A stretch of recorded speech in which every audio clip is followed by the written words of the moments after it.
everybody. I'm Tom Vessel. I'm Wendy Yee. And I'm Chris Yee. Today we're taking a look at jewels for the Emperor Penguin. The most perfect animals that have ever been invented on God's green earth. The jewel? The penguin. And the jewel. Okay. I wouldn't know. I hear penguins are awesome, but every time I see them in an aquarium, they look super sad. And I'm watching that one scene from Happy Feet again. And I'm waiting for them to start dancing. I'm assuming they're great, but I've not been to Antarctica, Yes, Antarctica. I got it right. Yes. March of the Penguins traumatized me. That was such a sad movie. Okay, but we're talking about this game here. And I got to say, folks, I went into this one I didn't know a lot about Left Justified. And I kind of went into this one going, meh. Let's see. It looks like see a what kid's happens, game, yeah. right? Yeah, sort of. And let's see. At the beginning of the game, you're going to set the board up somewhat randomly. You're going to use different tiles, and they show you where they go. So you'll have 2 B tiles in these spots. And the back of them shows where they go. And so you'll put A, B, C, D, and E. If it's your first game, you use tiles that have crowns on them because they're more basic and easier to understand. Each player is going to start with some penguins, 5 of them. And you're also going to have a little display here where you'll roll some dice and put them on it. Dice have numbers from 1 to 5 and a 0, which is a snowflake. Now what's going to happen is on your turn, you're going to pick one of the dice off your board. So let's say I pick number 3. You will take that penguin. They always start here in the bottom.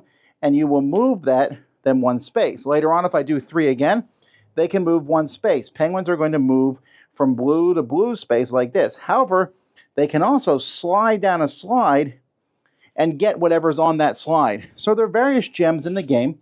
Rubies, diamonds, sapphires, and the emeralds. And they all have different values to them. Obviously, the diamonds are the most valuable. And so if I slide down from here to here, for example, I will get 3 rubies. So that's pretty awesome. If your last movement is on the bottom one, you can also make conversions. There's a little, and you're at the value market, so you can trade in different gems for other gems. Now, if you move, let's say my 2 penguin is here, and the 3 penguin moves to that one, he can bump the 2 penguin up 1, and then that 2 penguin can do the action there. In fact, if the 1 penguin was there, the 1 can move it. Later on, if I move the 5 here, the 5 can bump the 3, the 3 bumps the 2, the 2 bumps the 1 goes up here, and you do that action. Each of these different spots has various actions on them, and once you do the action, you will do it, plus any other penguin that happens to be there will also do that action. So for this one, for example, lets you turn in 1 blue gem for a diamond, or just take a red gem. Then you'll have different things. You have to pick one or the other on these, and this little sign here just shows you that you can't move up that wall. You can only slide down it. Now, at the end of your turn, if you can afford to buy one of these cards at the top, this one requires 4 rubies and 2 emeralds. You pay those. It's worth 4 points at the end of the game. They also have some symbols on them, and you're trying to buy symbols that match your penguin's secret clan that you were dealt at the beginning of the game. The first person to buy a 5th objective card gets this, and everyone else gets 1 final turn and the game ends, and whoever has the most points is the winner.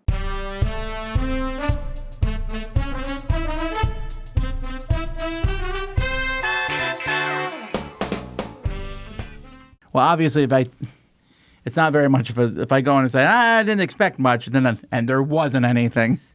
Thanks for the review, everyone. Well, no, it's a pretty cool game, but I first want to talk about the components. I really like the components. Everything from setup is so fast, just it's showing you where they go, A, B, C, D, E, on the back of the tile. I don't need to find a map to do it. The stars you can use for your first game. They have a player aid, although the rule book made me laugh. They're like, give a player aid to any player who wants it. It's like, okay. If you're playing my games, you're getting one whether you want one or not. But you don't have to use it. Yeah, but there are some special abilities. I didn't go over all of them in the thing where you can pull someone in with a magnet, and there's some other things. But they're not going to be in every game because of the tiles you use. So most of it's just trading gems for other gems. The gems are really cool, and the penguins are great. My only complaint, and this is a very nitpicky, minor complaint about production, is the gems all are the same shape, and on the cards they're different shapes.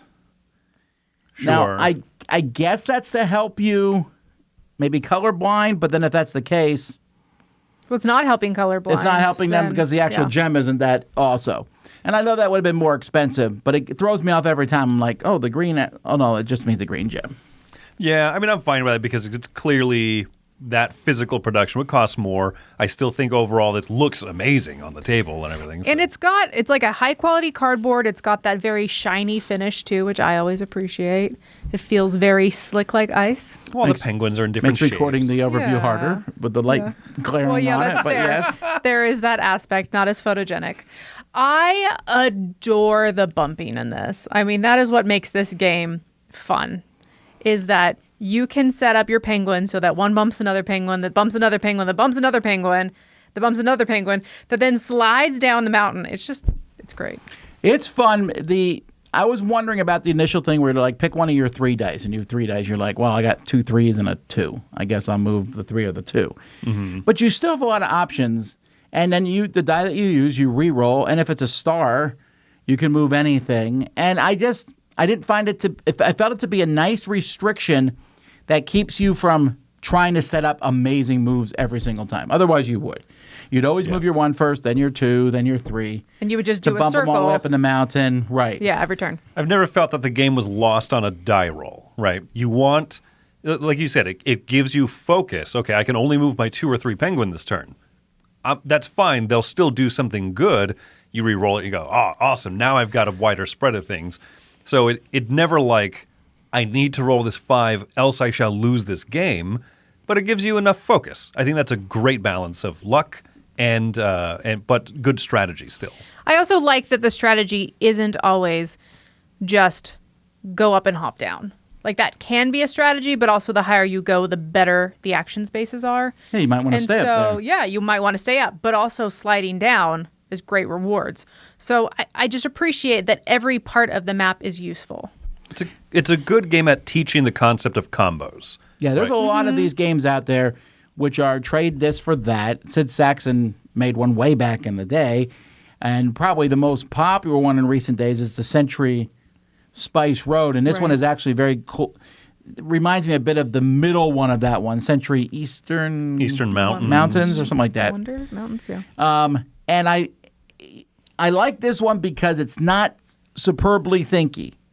I mean, you can put a lot of thought into it. It's not just random, but I sit there and go, I need a white gem. Okay, here's on the board how you get the diamonds. Okay, I'll go do one of those things. I'll try to do that. I don't feel like I'm grasping too hard. At the same time, you should realize there's some luck.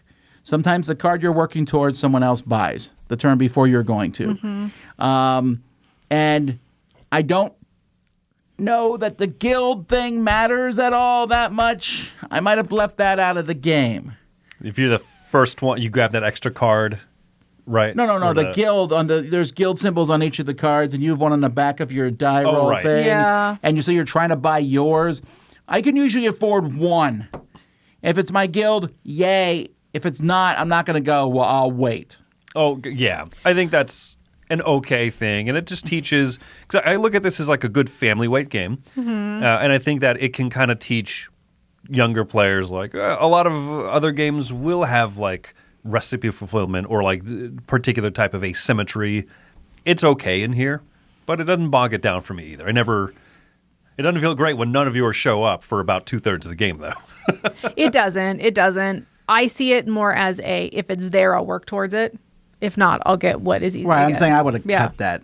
Yeah, but my favorite part that we haven't really talked about is that a lot of the tiles give the active player a benefit, and then others can kind of do like a small trade or something like that, right? No, everyone gets the benefit who's on that tile when you activate the tile. Yeah. And that's pretty cool.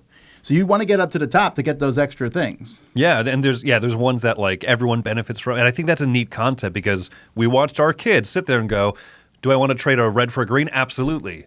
Oh, but I'm saving up on reds to do this other thing. So it's good small moments of being thoughtful that I really like in this game. Let me slightly disagree with Chris here because he's talking about this being a great game for kids and yada yada yada. Family. I think this is fine for adults. I think this is a strategy game. I put this above that even. I'm not saying it's not a family game and you can't play with kids. You definitely can do that. I'm saying that I think 4 gamers could play this and have a good time. I think that you making that comparison to Century, like that series of games. That's not a bad comparison, Yeah, right? if it's, and I would say the same thing. Century's like great for everybody, but also it's not one I go, well, I'm going to game night tonight, so I wouldn't bring it. I would actually bring this. I might. People would look at the box and go, really? And I say, no, you really should try this out because there's some actually pretty good strategy to Sure. it. The age on it says 9+, which I think is fair. Yeah, and it's 30 to 45 minutes. This is an 8 for me. Everything in it is very enjoyable. It was a surprise for me. The component quality is high. The gameplay was very interesting. I was just expecting some doofy little penguin game, especially when I start reading the rules. I'm like, oh, you're bumping each other. Woo! But it actually turned into be something strategic, and I enjoy it a lot. Okay, well, I'm giving this an 8 as well. I love penguins. Like, that's our family mascot. So that is why I grabbed it, like why Families we played have it. mascots? Yeah, Ours we does. have, yeah. It's Your penguins. mascot is the leprechaun. So we had to play this just, by default, but there are plenty penguin games that are not great. I really enjoy the bumping that I mentioned before. I like that positive interaction that Chris mentioned. And I just think that it's cool to be able to teach some of those skills, like you said. So I just feel like I'm just repeating and parroting back everything that we already mentioned, but that makes a great game. So 8.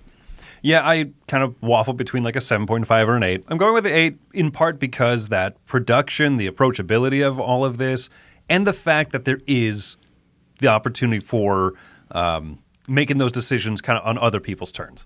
I love that in a game. So yeah, put the penguin theme on it, make it a solid game. That makes me incredibly happy. An 8 for me as well. Well, there you go, folks. That's Jules for the Emperor Penguin. I'm Tom Vasil. I'm Wendy Yee. And I'm Chris Yee, official mascot of the Penguin Empire of the Antarctic. Wait, how come you're the mascot? Official mascot. That is weird.